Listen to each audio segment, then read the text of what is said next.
Right now, the race for the White House is heating up as candidates hit the campaign trail today. And now the list of Democrats who've officially announced they want to take on President Trump, it's up to 9 people. And guess what? It's only getting bigger. Minnesota Senator Amy Klobuchar, who you just heard from, and Massachusetts Senator Elizabeth Warren kicked off their campaigns this weekend.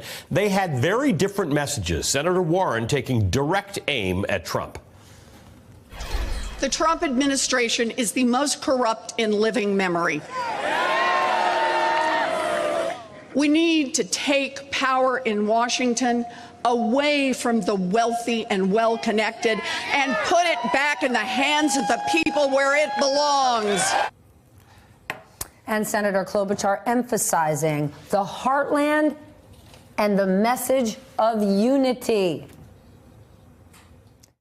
The Mississippi River, all our rivers, they connect us to one another, to our shared story. For this is how our country was founded, with patriots who saw more that united them than divided them. Did you see the tweet about that from the president, that she was talking about global warming and it was snowing, so there must not be global warming? We'll get to that later. A total of 5 Democratic women. Just one more time, because I know he watches cable news. Yeah. Weather and climate change. Totally different things. Weather is what's happening outside. Climate's what's happening all over the earth over a long period of time. Okay, a total of 5 Democratic women are now in the running. That's more than any presidential primary election in history. So if you said Hillary Clinton didn't break the glass ceiling, she did. She set that stage. Joining us now, Christine Pelosi, the daughter of Nancy Pelosi, who is the most powerful woman in American government. Christine is also the chairperson of the California Democratic Party Women's Caucus.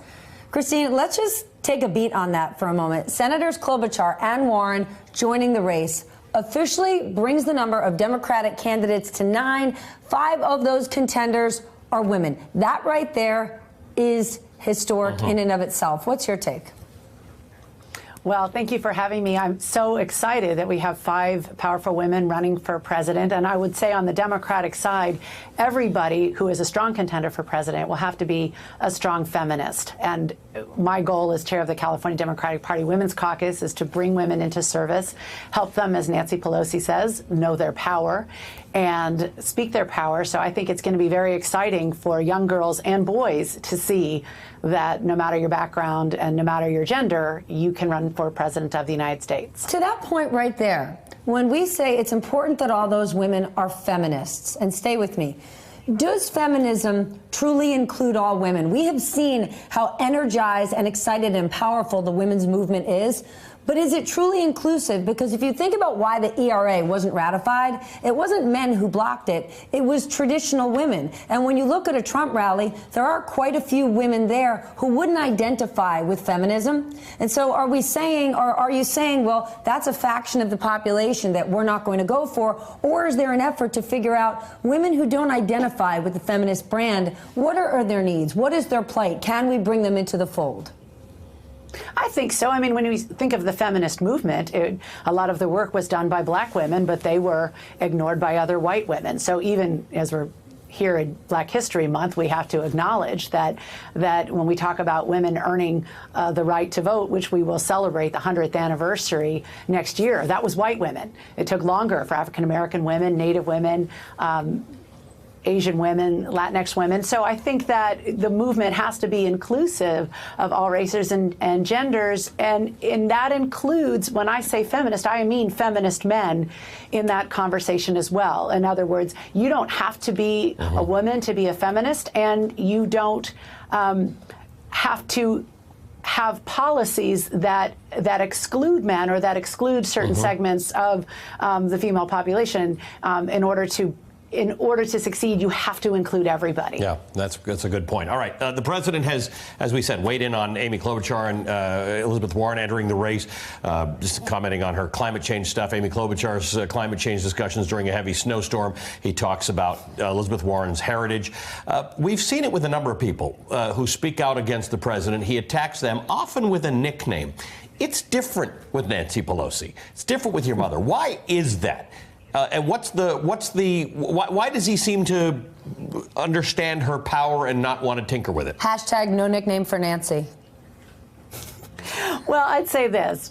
Nancy Pelosi is the leader of a very strong House Democratic majority. As she said to him, don't characterize the strength I bring on behalf of the Democrats, on behalf of leaders. She is also very, very respectful of the office of the presidency. I dare say more so than he is. And I think that she genuinely wants to work to make government work for the people. That was the promise. And she knows that all of the people who put themselves out there to run for office last year, they need to deliver results. We need to have results on campaign finance reform, on health care, on infrastructure, on lowering the cost of prescription drugs, because that's our accountability. So our success is dependent on his signature, and hopefully we'll get one by the end of the week to keep the government open. But I think he knows that she respects the job that she has to do and that he has to do.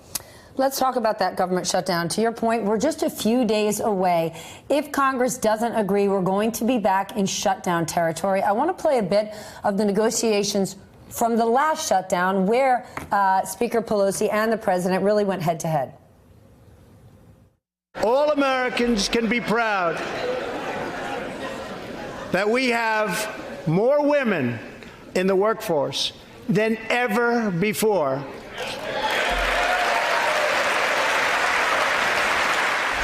We thought we were going to get it passed in the Senate, Nancy. We would do it immediately. There are no votes in the House, a majority of votes, for a wall, no matter where you start. I don't think we really disagree so much. I also know that, Nancy's in a situation where it's not easy for her to talk right now, and I understand that, and I fully understand that. Please don't characterize the strength that I bring to this meeting as the leader of the House Democrats who just won a big victory.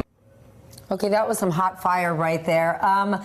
And we know that after the last shutdown, the president was put in a really difficult position. He said, let's reopen the government, and he didn't get anything in the negotiations. We're just a few days left, and some are saying that Democrats are moving the goalposts, sort of changing that it's not just about the wall. Do they run the risk of losing public support if they're broadening this situation out to now be about beds?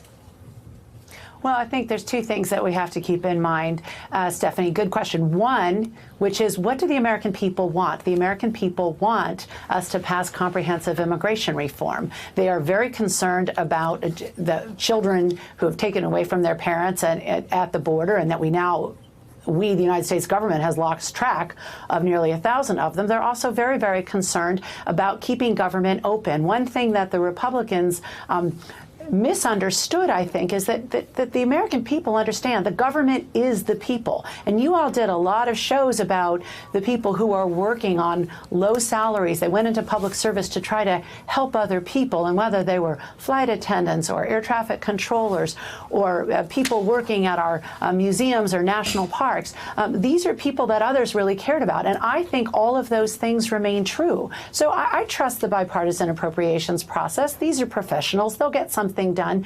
The best advice we can give the White House is let them be. Let them do their work. Let them come up with the deal. Keep government open. And then you have several months where you can actually have a debate, Democrats, Republicans, House and Senate, over what your vision for comprehensive immigration reform and border security looks like. Christine, we're zooming in on this pin that you've got on, the brooch that you've got on, which is, I think, a picture of your mother. Your mother, before regaining the speakership, was seen as, according to some polls, the most polarizing figure in the Democratic Party. Republicans spent $64 million in negative ads against her in 2010.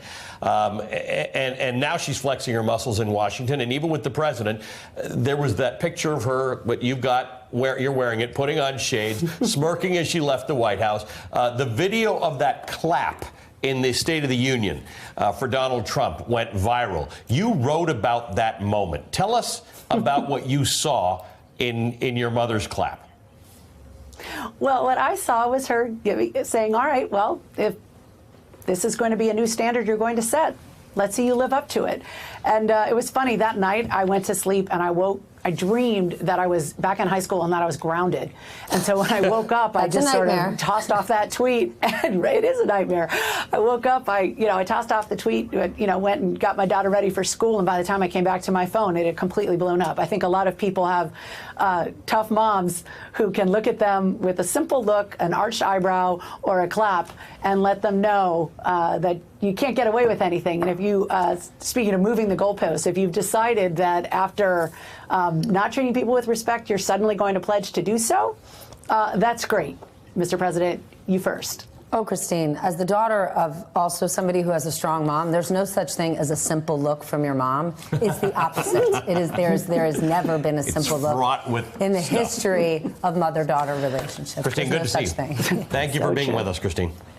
Hey, MSNBC fans, thanks for checking out our YouTube channel. Subscribe by clicking on that button down there and click on any of the videos here to watch the latest interviews and highlights. You can get more MSNBC for free every day with our newsletters. Just visit msnbc.com/newsletters to sign up now.